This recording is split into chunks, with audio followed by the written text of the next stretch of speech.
साथियों, कोरोना जैसे अदृश्य और रूप बदलने वाले दुश्मन के खिलाफ लड़ाई में सबसे प्रभावी हथियार कोविड प्रोटोकॉल है। मास्क, 2 गज की दूरी और बाकी सारी सावधानियां उसका पालन ही है। इस लड़ाई में वैक्सीन हमारे लिए सुरक्षा कवच की तरह है।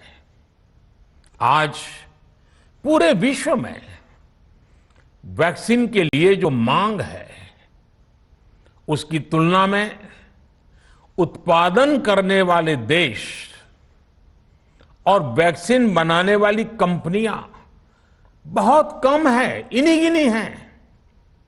कल्पना करिए कि अभी हमारे पास भारत में बनी वैक्सीन नहीं होती तो आज भारत जैसे विशाल देश में क्या होता। आप पिछले 50-60 साल का इतिहास देखेंगे तो पता चलेगा भारत को विदेशों से वैक्सीन प्राप्त करने में दशकों लग जाते थे। विदेशों में वैक्सीन का काम पूरा हो जाता था, तब भी हमारे देश में वैक्सीनेशन का काम शुरू भी नहीं हो पाता था। पोलियो की वैक्सीन हो, स्मॉल पॉक्स, जहां गांव में हम उसको चेचक कहते हैं, चेचक की वैक्सीन हो, हेपेटाइटिस बी की वैक्सीन हो, इनके लिए देशवासियों ने दशकों तक इंतजार किया था। जब 2014 में देशवासियों ने हमें सेवा का अवसर दिया तो भारत में वैक्सीनेशन का कवरेज 2014 में भारत में वैक्सीनेशन का कवरेज सिर्फ 60% के आसपास था, 60% के आसपास था। और हमारी दृष्टि में ये बहुत चिंता की बात थी।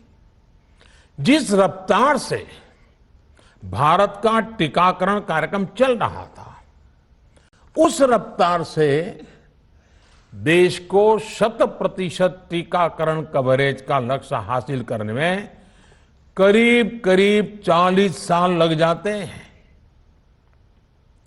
हमने इस समस्या के समाधान के लिए मिशन इंद्रधनुष को लॉन्च किया।